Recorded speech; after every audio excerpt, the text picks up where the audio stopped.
जी, मैंने आज स्वास्थ्य विभाग में मेरा क्वेश्चन लगा है, तारांकित में प्रश्न लगा है। उसमें मैंने स्वास्थ्य मंत्री जी से सवाल पूछा था कि संचालक स्वास्थ्य सेवाओं में खैरागढ़ छुई खदान गंडई जिला में वर्ष 2025-2026 में कितनी राशि रेगुलर मद से व एनएचएम समस्या मंडित हुआ है। तो मंत्री जी ने मेरे को जवाब में दिया है, लिखित में जवाब दिया है कि रेगुलर मद से 49 करोड़ व एनएचएम मद से 13 करोड़ 25 लाख आवंटित हुआ है।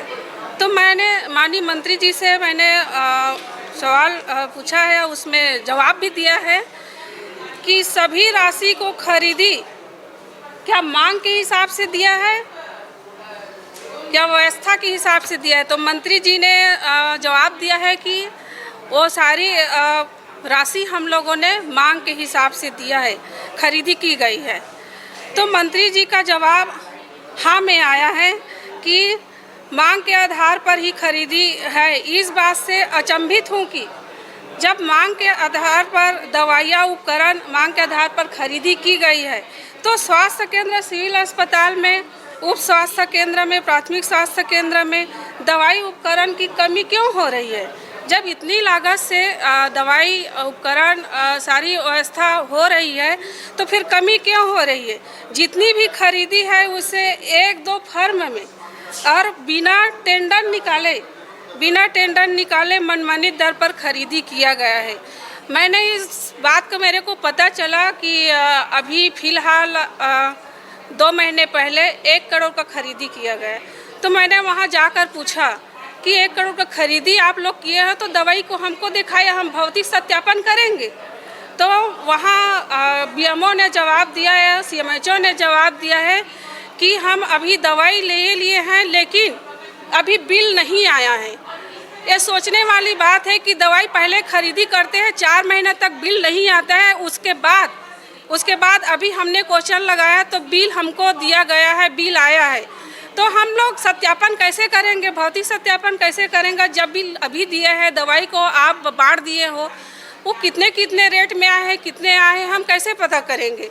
तो ये सब सीएमएचओ और बीएमओ के मिली भगत से इन लोग बहुत घोटाला का काम कर रहे हैं। और हम लोग जीवनदीप के बैठक में भी जाते हैं तो उसमें बड़ी रकम का खरीदी करते हैं।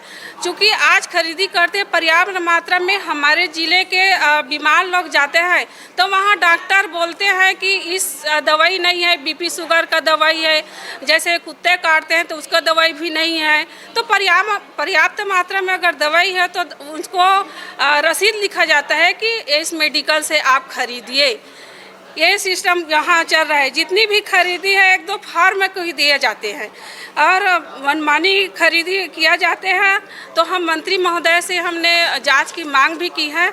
और मैं बताना चाहूँगी कि रेगुलर मद व एनएचएम मद के अलावा सीजीएमएससी द्वारा भी दवाइयाँ उपकरण खरीदी कर वितरण किया जाता है, लेकिन किसी भी अस्पताल में दवाई पर्याप्त मात्रा में नहीं है। इससे साफ पता चलता है कि बिना खरीदी की बिल लगाए राशि आहरण कर स्वास्थ्य विभाग को नुकसान पहुंचाया जा रहा है। इसके अलावा बिना प्रोग्राम के, बिना प्रशिक्षण शिविर लगाए लगभग नाम पर 1 वर्ष में लगभग 80 लाख रुपए खर्च बताया जा रहा है। मेरे को जवाब में दिया है, उसमें 80 लाख खर्च जवाब बताया गया है। और इससे स्पष्ट है कि खैरागढ़ छुई खदान गंडई में सीएमएचओ और बीएमओ की मनमानी खर्च बताकर घोटाला कर रहे हैं, जिसकी जांच के लिए माननीय मंत्री जी से निवेदन किया हूं कि जांच दल बैठाया जाए और सभी गंभीरता से जांच कराया जाए और दोषियों के ऊपर सख्त कार्रवाई किया जाए। जी, धन्यवाद।